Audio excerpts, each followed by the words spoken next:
Hello everyone, good morning. আমি রিট্টু।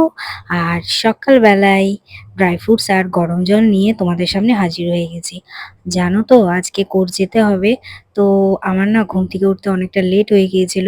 তো চলো আজকে লাঞ্চে কি কি আছে দেখাই। সেটা হচ্ছে ভাত, সোয়াবিনের তরকারি, করলা আলু দিয়ে চচ্চড়ি, কুমড়োর তরকারি, সাথে আছে দই। আর করলা আলুর চচ্চড়ি আর কুমড়োর তরকারিটা দিয়েছিল আমাকে কাকিমা, কারণ এত তরকারি একসাথে খেতে তো আমি পারি না। তো চলো এরপর রেডি হয়ে কোর্ট যেতে হবে। আর বাইরে কিন্তু আজকে রোদ দিয়েছে অনেক, তবে গরমটা খুব একটা নেই। আর জানি না কিছুদিন পরে হয়তো গরমটা আরো বেশি পড়ে যাবে। আর জানো তো এখন বেশি গরম পড়লে একটু একটু করে বৃষ্টি হচ্ছে, এটা আমার ভালো লাগছে। কারণ ওই পচা গরমটা সহ্য করার মতো ক্ষমতা একদমই নেই বললেই চলে। দিন কোর্ট শেষ না, লাঞ্চ আওয়ারে আমরা গিয়েছিলাম একটু খেতে, তা আবার ফুড মার্টে।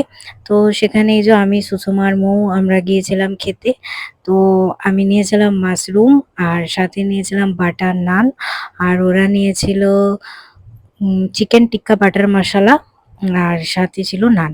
তো যাই হোক, আমি এখন চিকেনটা নিজের জীবন থেকে বাদ দিয়েছি। আর ফ্রাইড রাইসটার মধ্যেও কিন্তু চিকেন ছিল, তো সে কারণে আমি খাইনি। তো জানি না কতদিন কি করতে পারবো, তবে আমি চেষ্টা করছি যে মাটন চিকেন থেকে দূরে থাকার। তো যাই হোক, কেমন লাগলো ব্লগটা অবশ্যই জানিও। ওটা